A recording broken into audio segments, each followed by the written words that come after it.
Hello friends, good morning. मैं प्रीति सिंह आज आपको लेके आई हूँ पॉलीटेक्निक सेकेंड सेमेस्टर के बेसिक इलेक्ट्रिकल इंजीनियरिंग के सब्जेक्ट को। इसमें आपके कुछ बेसिक टर्म्स होते हैं जो कि उनको हम देखेंगे। सबसे पहले हम आपको बात कर ले कि इसके हम फर्स्ट चैप्टर को देखेंगे।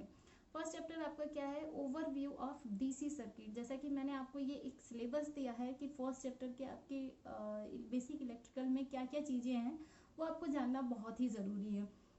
जैसे फर्स्ट देखिए, फर्स्ट पार्ट में आपको दिया हुआ है definition of basic term. Basic terms क्या क्या हो सकते हैं दोस्तों?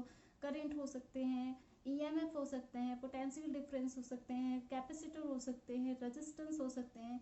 ये सारे जितने भी टर्म्स आते हैं आपके बेसिक टर्म्स है जिनके बारे में आपको जानना बहुत ही ज़रूरी होता है। जैसा कि आप देखेंगे इस सिलेबस में लिखा भी है, such as current, EMF, potential difference, Ohm's law and its limitation. Ohm's के नियम के बारे में भी जानना है और उसकी सीमाएं क्या क्या हैं उनके बारे में भी हमें देखना है। फिर नेक्स्ट क्या है दोस्तों? Factor affecting register and capacitor. Register और कैपेसिटर को प्रभावित करने के जो भी कारक होते हैं उनके बारे में भी हम इस चैप्टर में देखेंगे।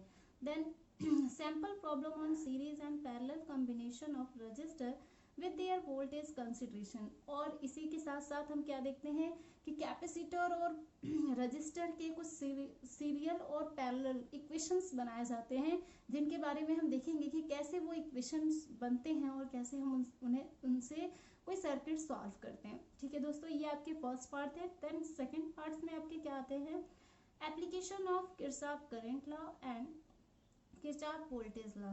Application of Kirchhoff current law, KCL और केवीएल। जैसा कि आप पहले कुछ हाई स्कूल इंटरमीडिएट में आपने पढ़ा होगा, लेकिन फिर भी हम इसके बारे में आपको बताएंगे कि केसीएल और केवीएल क्या होता है। केसीएल और केवीएल एक प्रकार के नियम है जो कि अप्लाई करके सर्किट को सिंप्लीफाई किया जाता है, जिसके बारे में भी हम इसमें पढ़ेंगे।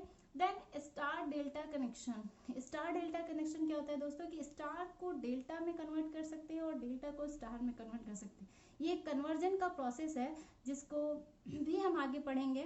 देन आपको हम स्टार्ट करते हैं कुछ बेसिक टर्म्स। जैसे कि मैंने बताया, सबसे पहले आपका है first chapter overview of DC circuit. पहला टॉपिक है आपका इलेक्ट्रिक करंट। इलेक्ट्रिक करंट की हिंदी होती है विद्युत धारा। आपसे कोई जनरली पूछ लेता है कि करंट क्या होता है या फिर इलेक्ट्रिक करंट क्या होता है, तो करंट और इलेक्ट्रिक करंट दोनों ही सेम चीज़ हैं जिनके बारे में आपको जानना बहुत ही ज़रूरी होता है जबकि आप इलेक्ट्रिकल और इलेक्ट्रॉनिक्स ब्रांच से रिलेटेड सब्जेक्ट पढ़ते हैं। तो सबसे पहले हम आपको करंट बताते हैं क्या होता है। करंट होता है दोस्तों आवेश प्रवाह की दर को धारा कहते हैं या विद्युत धारा कहते हैं। आवेश क्या होता है दोस्तों? आपको पता है कि कोई भी कंडक्टर होता है, इस तरीके का हम कोई कंडक्टर ले लें, इसमें चार्ज होते हैं, वो चार्ज को ही हम आवेश कहते हैं हिंदी में।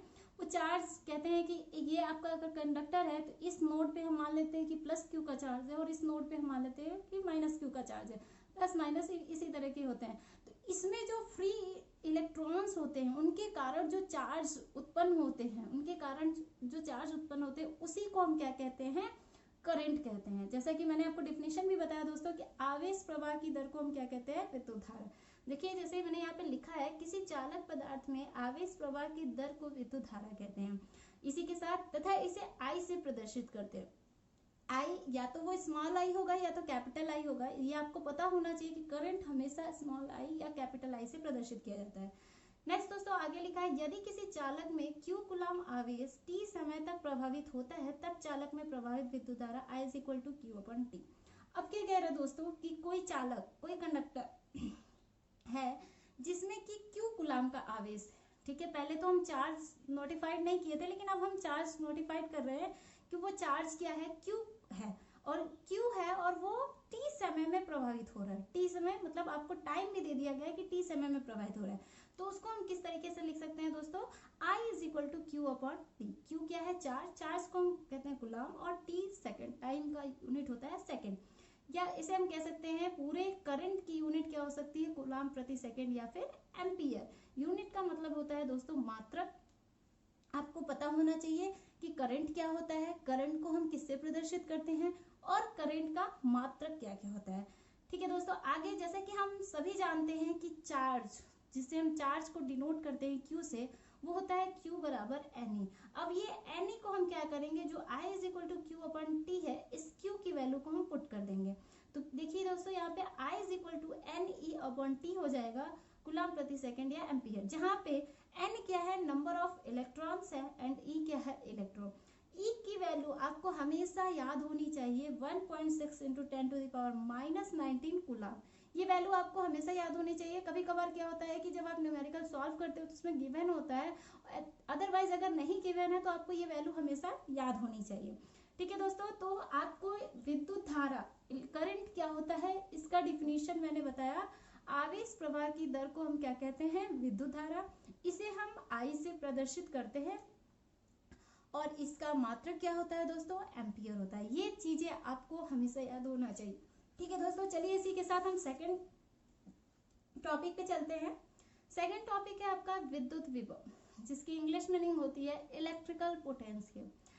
क्या कह रहा है दोस्तों, देखिए, एकांक धन आवेश को अनंत से किसी बिंदु तक लाने में किया गया कार्य विद्युत विभव कहलाता है।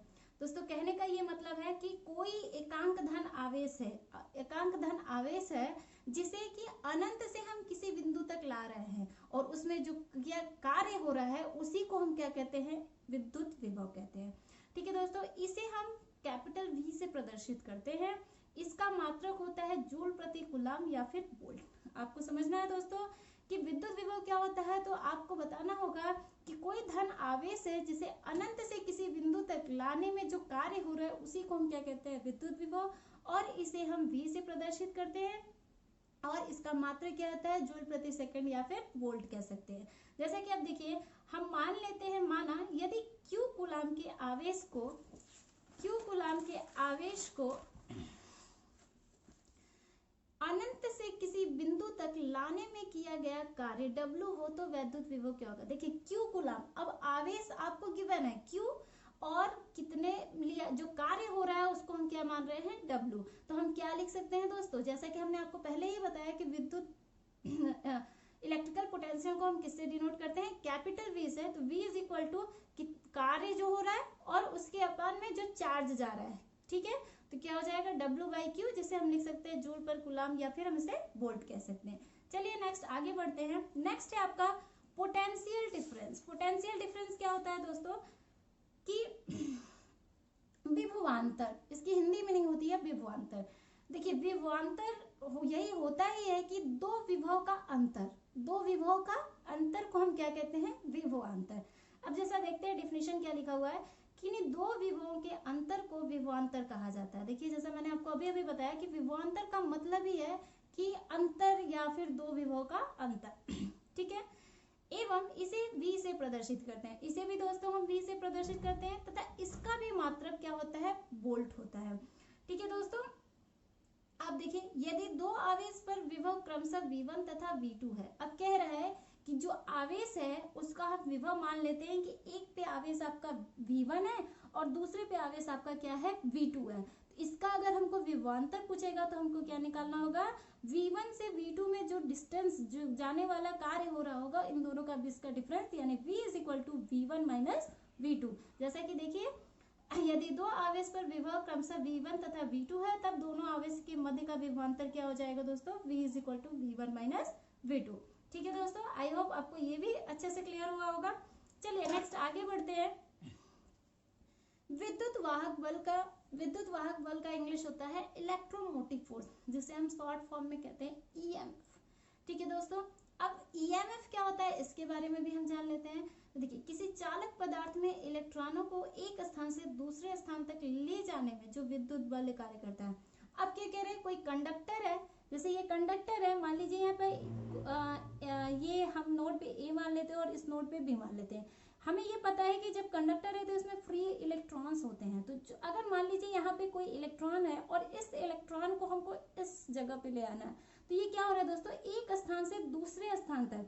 अब यहाँ से वहां जाने में कोई कार्य हो रहा होगा, उसी को हम क्या कहते हैं, EMF कहते हैं दोस्तों। जैसा कि मैंने फिर से आपको डिफिनेशन पढ़ के सुना रही हूँ, किसी चालक पदार्थ में इलेक्ट्रॉनों को एक स्थान से दूसरे स्थान तक ले जाने में जो विद्युत बल कार्य करता है उसे विद्युत वाहक बल कहते हैं तथा इसे कैपिटल E या स्मॉल e से प्रदर्शित करते हैं। ठीक है दोस्तों, तथा इसका भी मात्रक क्या होता है, वोल्ट। तो आप जैसा कि देखें कि इलेक्ट्रिकल पोटेंशियल का भी मात्रक क्या होता है, वोल्ट। पोटेंशियल डिफरेंस का भी मात्रक क्या होता है? वोल्ट, और ईएमएफ का भी मात्रक क्या होता है? वोल्ट। लेकिन अब आप सोच रहे होंगे कि इसमें डिफरेंस क्या है, तो देखिए ईएमएफ दोस्त आगे भी पढ़ेंगे आप, वोल्टेज उसकी भी यूनिट आपको क्या मिलेगा? वोल्ट मिलेगा। तो सबसे बड़ा डिफरेंस ईएमएफ और पोटेंशियल डिफरेंस में क्या होता है कि जो ईएमएफ होता है वो ग्रेटर देन होता है पोटेंशियल डिफरेंस के।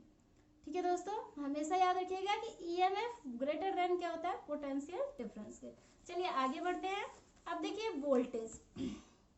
वोल्टेज यह एक प्रकार का विद्युत दाब है जो इलेक्ट्रॉनों द्वारा उत्पन्न होता है। वोल्टेज क्या होता है दोस्तों कि यह एक प्रकार का इलेक्ट्रिक प्रेशर कह लीजिए, दाब कह लीजिए, ठीक है। जो वोल्टेज होता है वो एक प्रकार का इलेक्ट्रिक प्रेशर होता है। कोई कंडक्टर में जो वोल्टेज उत्पन्न होता है, कोई कंडक्टर में जो वोल्टेज उत्पन्न होता है वह इलेक्ट्रॉनों के द्वारा उत्पन्न किया जाता है। जो वोल्टेज कंडक्टर में जो वोल्टेज उत्पन्न हो रहा है वो किसके द्वारा उत्पन्न हो रहा है दोस्तों? इलेक्ट्रॉनों के द्वारा होता है। उसी का जो इलेक्ट्रॉनों के द्वारा वोल्टेज जो उत्पन्न हो रहा है उस काम को निश्चित दिशा दिखाता है, उस काम को निश्चित दिखाता है, उसे हम क्या कहते हैं? वोल्टेज। देखिए यह एक प्रकार का विद्युत दाब है, या फिर वही चीज हमने बताया कि यह एक प्रकार का विद्युत दाब का मतलब है दोस्तों इलेक्ट्रिक प्रेशर जो इलेक्ट्रॉनों द्वारा उत्पन्न होता है, ठीक है। एवं चालक में धारा की दिशा को निश्चित करता है। अब वही मैंने बताया कि कोई कंडक्टर है, अगर इसमें विद्युत धारा या कोई इलेक्ट्रिक प्रेशर है जिस इलेक्ट्रॉनों के द्वारा उत्पन्न हो रहा है, ठीक है। जब इलेक्ट्रॉनों के द्वारा उत्पन्न होगा तो उसको एक निश्चित दिशा देगा। दिशा देगा मतलब या तो इधर से इधर मूव करना है या तो इधर से इधर मूव करना है।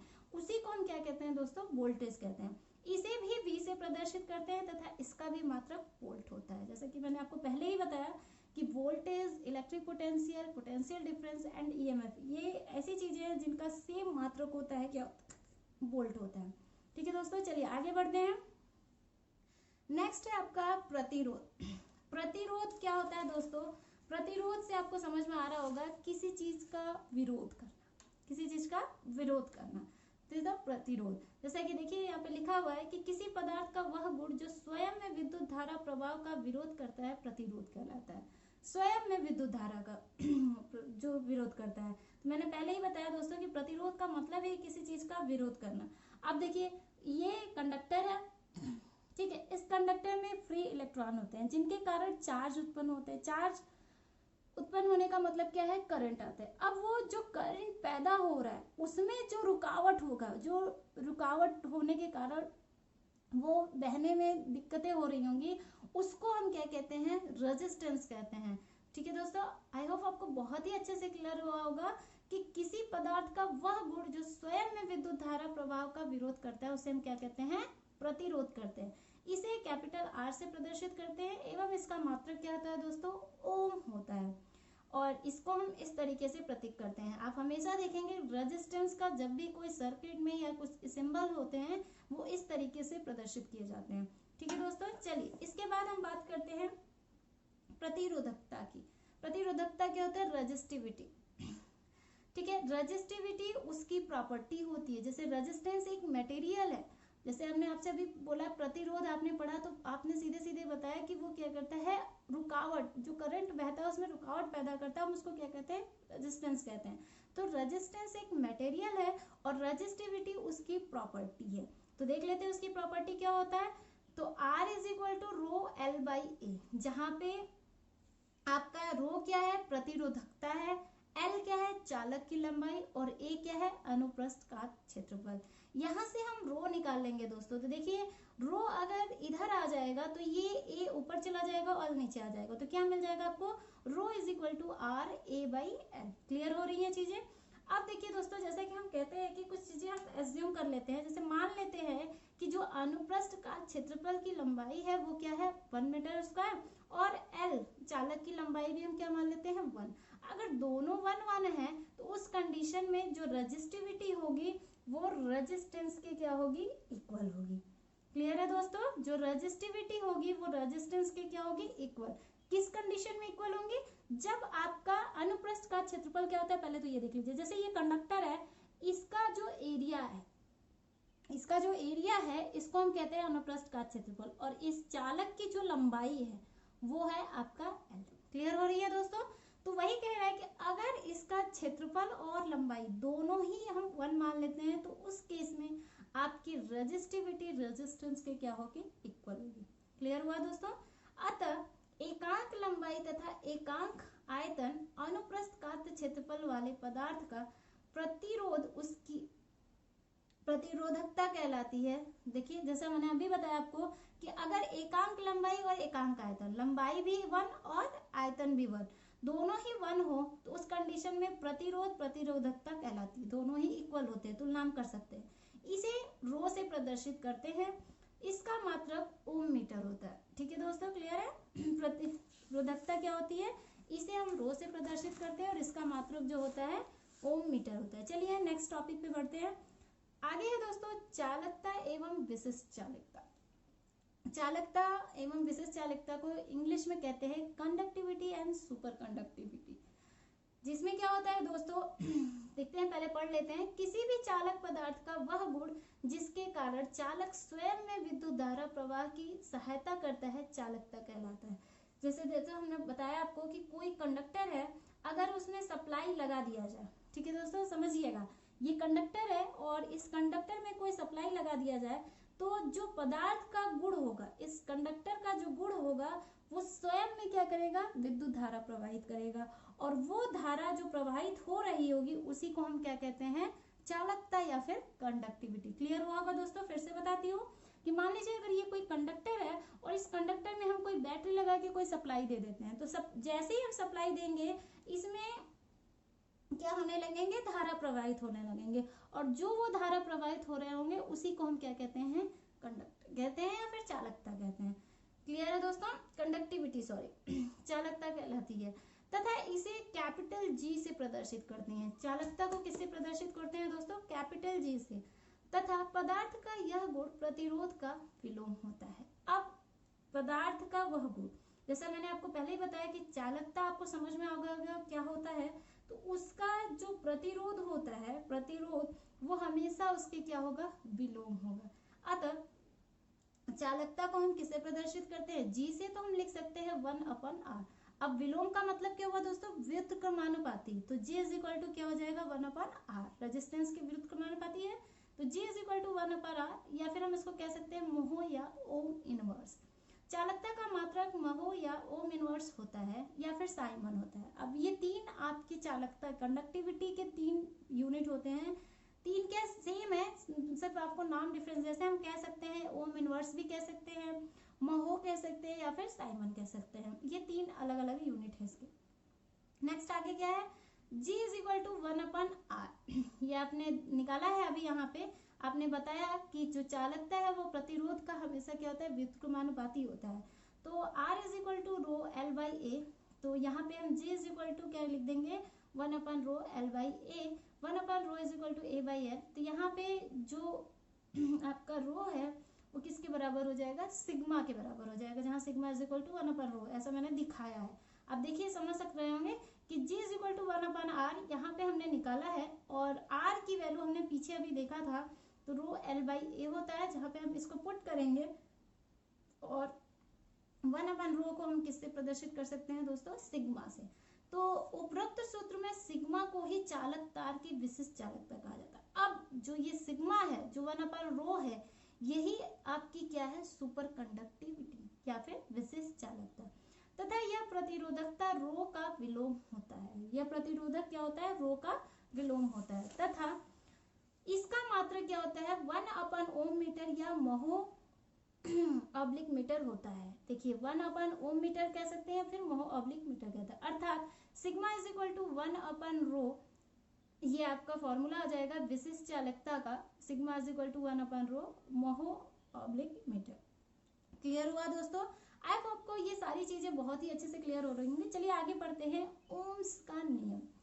ठीक है दोस्तों, ओम्स का नियम क्या होता है, यदि किसी चालक की भौतिक अवस्थाएं, जैसे कि कोई चालक है, कोई कंडक्टर है, उसकी जो अवस्थाएं हैं वो ताप, दाब, लंबाई, क्षेत्रफल आदि, ये जितनी भी अवस्थाएं हैं वो हमेशा क्या रहती है, नियत रहे या फिर स्थिर रहे, तो उसके सिरों के मध्य उत्पन्न विभवांतर प्रभावित धारा के समानुपाती होता है।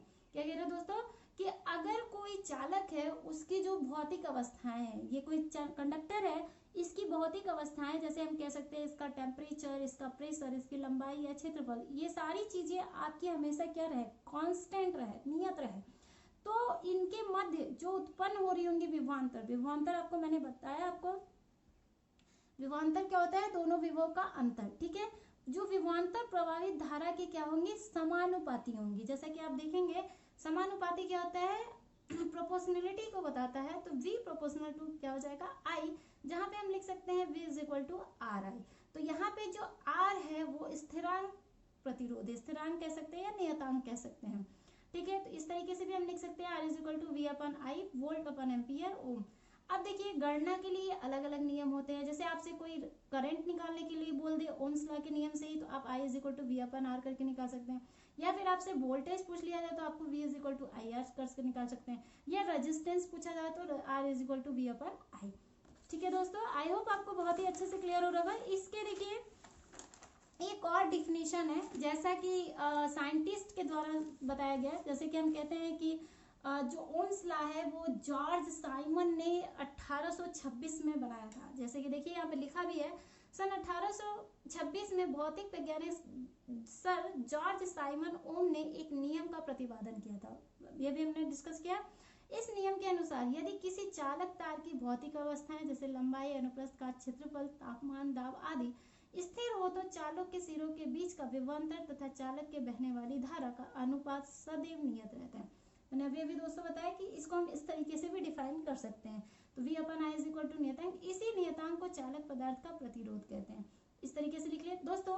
इसके साथ साथ आपको ये सर्किट बना लेंगे अगर इस ओम्स के नियम में, तो आपको बहुत ही अच्छे नंबर गेन होंगे।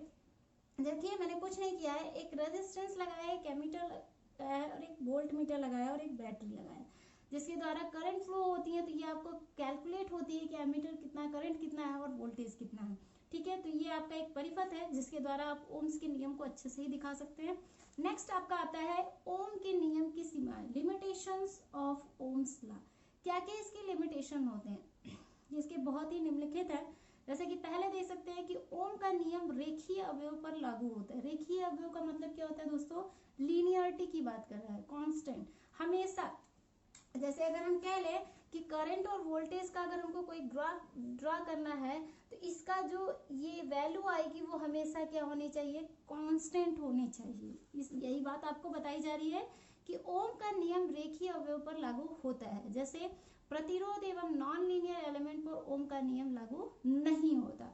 अब क्या कह रहा है, एग्जाम्पल बता भी रहा है कि प्रतिरोध और नॉन लीनियर है। नॉन लीनियर का क्या मतलब होता है दोस्तों, ये भी आपको जानना बहुत जरूरी है कि अगर आपसे कोई कह दे कि V और I के बीच का ग्राफ बनाए और कुछ इस तरीके के ग्राफ बन रहे हैं या कुछ इस तरीके के ग्राफ बन रहे हैं, तो ये आपकी नॉन लीनियरिटी है, तो इस तरीके पे आपका ओम्स का अप्लाई नहीं होता है।